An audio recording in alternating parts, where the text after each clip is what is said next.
Olá, irmãos, olá, amigos. Aqui é o Nilson e você está no canal Aí Vem o Noivo. Eu quero desde já agradecer a todos que têm acompanhado o nosso canal, ajudando esse canal a crescer, dando seu like, se inscrevendo e apoiando esse canal cada dia. Muito obrigado. E peço que, se você por acaso ainda não for inscrito, estiver vendo esse vídeo, ajude a gente aí, se inscreva e colabore para que esse canal cresça e que a gente continue levando a palavra do Senhor de uma forma simples e objetiva. Vamos dar continuidade ao vídeo a qual nós começamos a falar sobre a apostasia, a falta de fé. E eu parei lendo em Gênesis 2:24. E agora eu vou falar uma questão de história. Eu tinha até citado no vídeo anterior e eu acabei não lendo, mas eu vou ler agora, falar sobre uma questão, rapidamente, um resumo histórico. A gente tem visto que a palavra de Deus tem sido cada vez mais, como é que eu vou dizer, debochada. As pessoas têm se debochado da palavra de Deus, as pessoas não têm levado a sério, as pessoas têm feito com que tudo aquilo que está na palavra de Deus vive algo histórico, cultural, aquela balela toda que a gente já sabe. Mas a Bíblia, ela é a verdade. A Bíblia é a palavra de Deus, é Deus falando com o homem. É um tesouro que Deus deixou para nós. E a gente não deve tratar a Bíblia como um livro qualquer. Então, eu vou ler aqui um resumo histórico. Talvez você já deva ter ouvido falar da Inquisição. Isso aí está em todos os livros escolares e está na história aí para você pesquisar. O período da Inquisição, quem lia a Bíblia, em outras traduções, eram chamados de hereges, bruxas e etc. Eram queimados em fogueiras com as Bíblias como combustível para o fogo. Naquele período, a Inquisição ela foi estabelecida em 1233 pelo Papa Gregório IX. A Igreja Católica criou a Inquisição por quê? Porque naquele período, a Inquisição ela foi criada pela Igreja Católica durante a Idade Média, 476 a 1453, especificamente na Baixa Idade Média, séculos 11 e séculos 15. A Idade Moderna, 1453 a 1789. Foram aí até o século 17. Ainda teve questões da Inquisição. É lógico que foi diminuindo com o tempo. A partir do século XVI ali, quando Martinho Lutero se rebelou contra os conceitos católicos daquela época, e aí foi gerado todas aquelas questões que você já deve saber, se você é um cristão que conhece o mínimo de Bíblia ou de história bíblica da igreja, sabe que Martinho Lutero foi o líder que rebateu várias, por sinal, teses católicas que existiam na época. Não vou entrar na questão agora porque é um assunto extenso. E ele era contra várias coisas que iam contra a palavra. E ali começou a Reforma Protestante, através de Martinho Lutero, que era um padre católico e não deixou de ser um padre católico. Isso é importante frisar.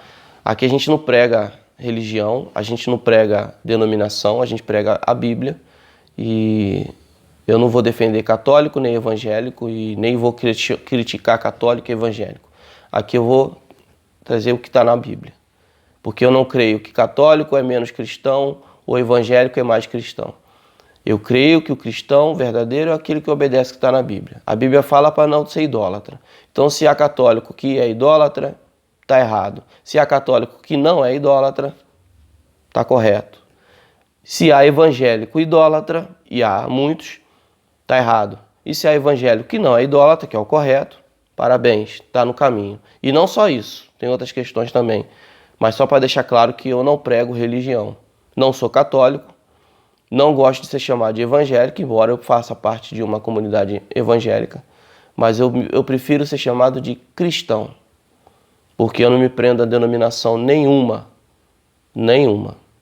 Tenho eu tenho muitas questões que são contra situações que acontecem no mundo gospel, e sou contra muitas questões que acontecem no catolicismo, porque eu já fiz parte de ambas as denominações. Mas vamos ao assunto aqui.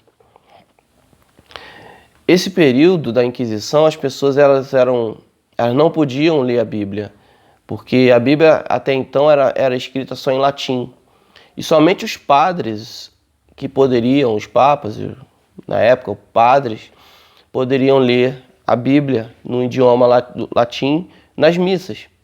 Mas houve um movimento em que as pessoas queriam traduções, outras culturas queriam, outros países, outras nacionalidades queriam aprender a palavra de Deus, e eles não podiam ler a Bíblia no seu próprio idioma, só podiam conhecer através do padre, que lia em latim e traduzia o que ele queria.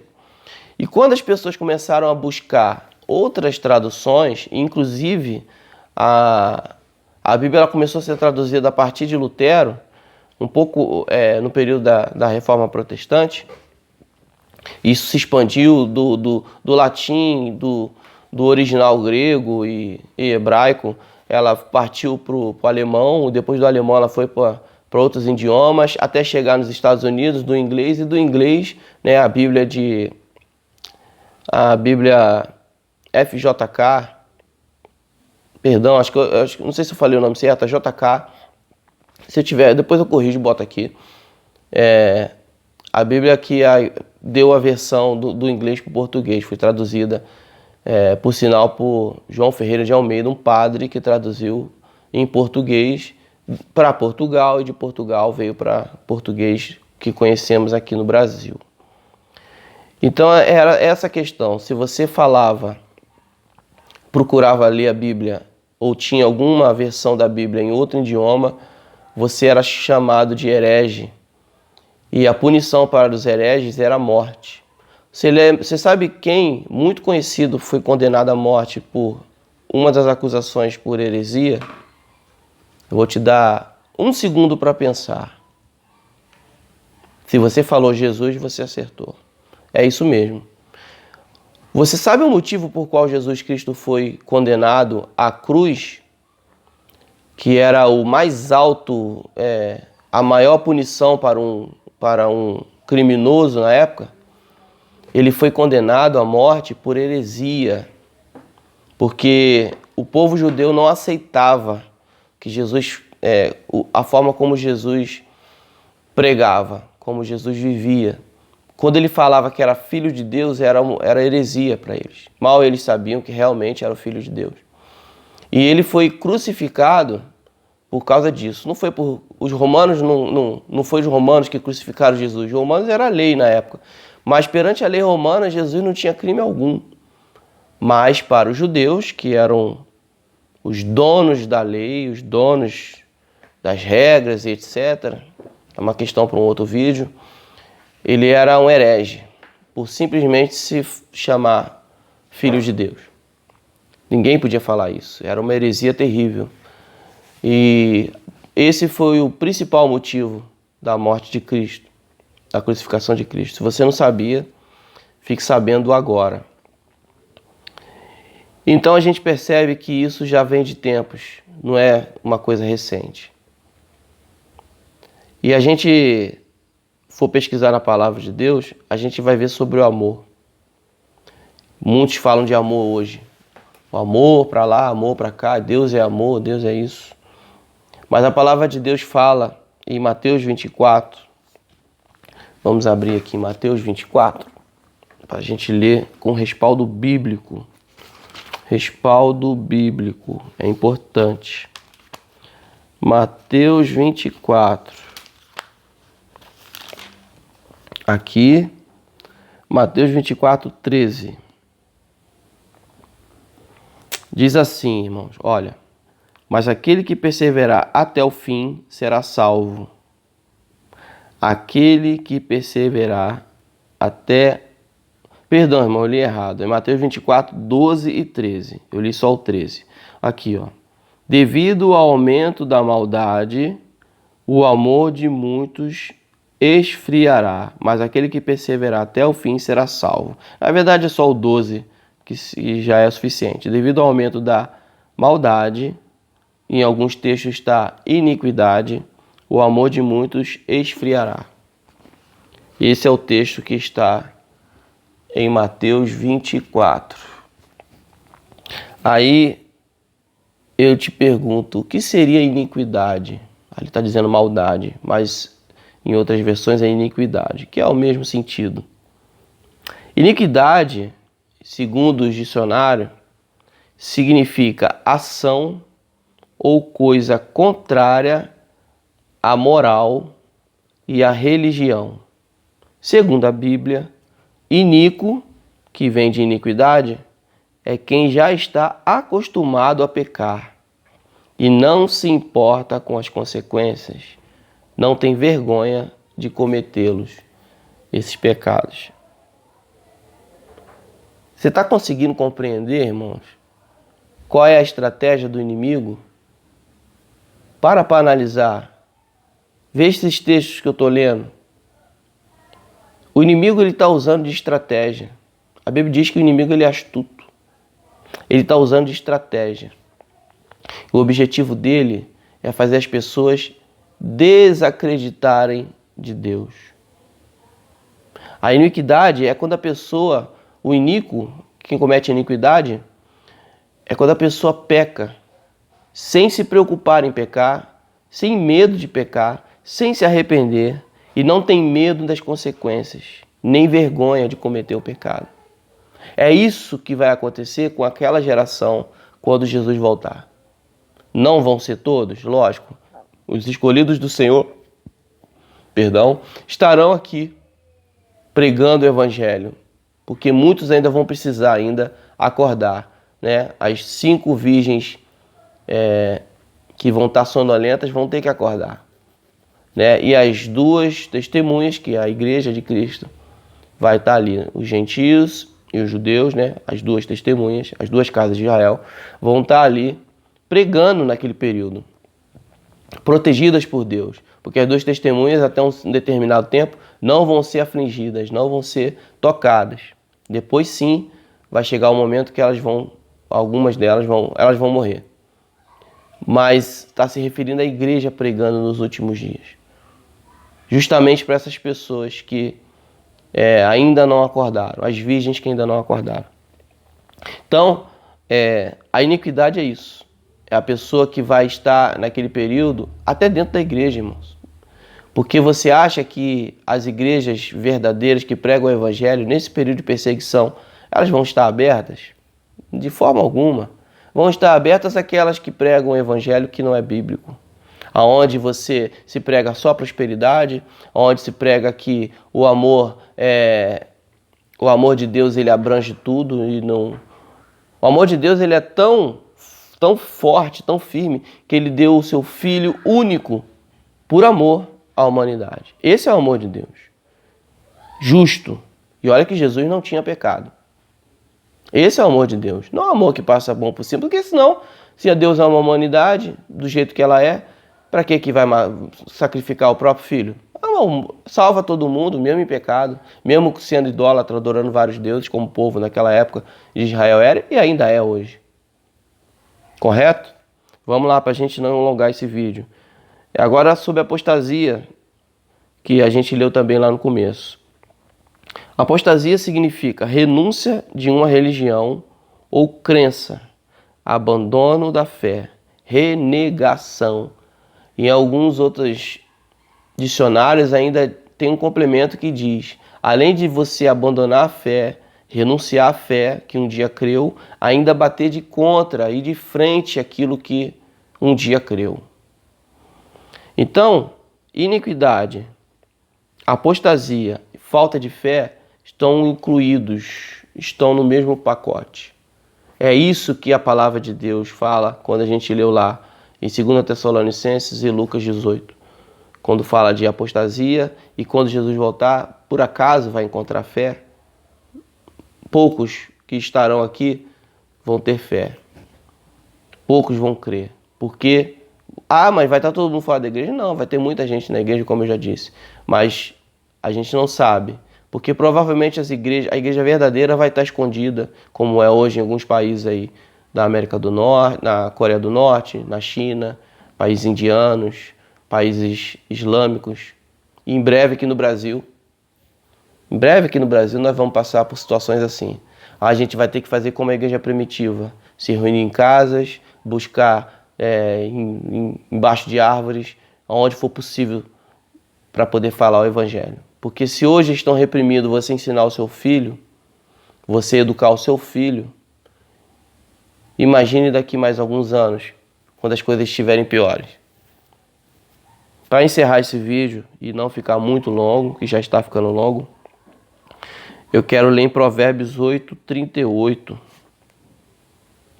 Ah, irmãos, perdão. Eu deixei de ler um texto aqui importante, eu quero ler, ainda sobre apostasia. Antes de ler Provérbios, 1 Timóteo 4:1. 1 Timóteo 4:1 diz assim: O Espírito Santo afirma expressamente que nos últimos tempos, olha aí, irmãos, alguns se desviarão da fé e darão ouvidos a espíritos enganadores e a doutrina de demônios. Eu não quero julgar, nem falar mal de igreja nenhuma, e não é minha questão aqui. Mas hoje você vê muitos lugares, igrejas inclusivas, quem não sabe o que é isso, pesquise, por favor. Igrejas inclusivas, onde o pecado é visto de uma outra forma, você pode continuar pecando. Não há arrependimento. É contra o que está na Bíblia, mas mesmo assim está ali, falando várias heresias, trazendo ensinamentos totalmente errados, dando ouvido à doutrina de demônios. Vemos aí agora recentemente um chamado pastor, que é cantor, que veio falar aí sobre a música Alvo Mais que a Neve. Que ignorância, que arrogância. É um pastor esquerdista, não posso nem chamar de pastor, mas é uma pessoa que é adepta à esquerda, aos ensinamentos marxistas, que vai contra a Bíblia. Como é que contradição é essa? Agora sim, vamos ler em Provérbios. Irmão, perdoe o barulho, né?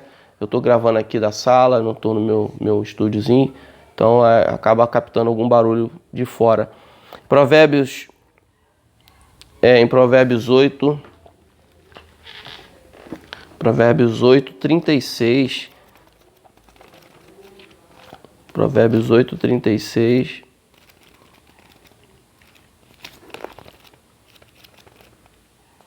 Aqui. 8:36. Isso é. Aqui. Mas quem peca contra mim violenta a própria alma. Todos os que me odeiam amam a morte. Isso está escrito na palavra do Senhor. Quem se afasta e peca, no caso aqui, se afastar e pecar tem o mesmo sentido. Quem se afasta de Deus, porque o pecado afasta o homem de Deus, ama a morte. Ama a morte. Então, irmãos, espero que os irmãos tenham entendido o conceito que eu quis trazer aqui. Os vídeos ficou um pouco longo, mas eu peço que os irmãos assistam. Dê essa força para o canal. Às vezes tem assuntos que não dá para gravar em 5 minutos, 6 minutos. Tem assuntos que são um pouco mais extensos. Então eu peço que os irmãos ajudem a gente, perdoem as falhas, os erros aí. Às vezes a gente acaba se confundindo em alguma coisa. Mas eu deixei os textos aí, os versículos. E peço que os irmãos ajudem, leiam a palavra, meditem, para que a gente não venha ser enganado. E cuidem, você que é pai, você que é mãe, cuide do seu filho, ensine as coisas corretas, ensine a palavra do Senhor para ele, assim como a gente leu, para que ele nunca se desvie do caminho do Senhor.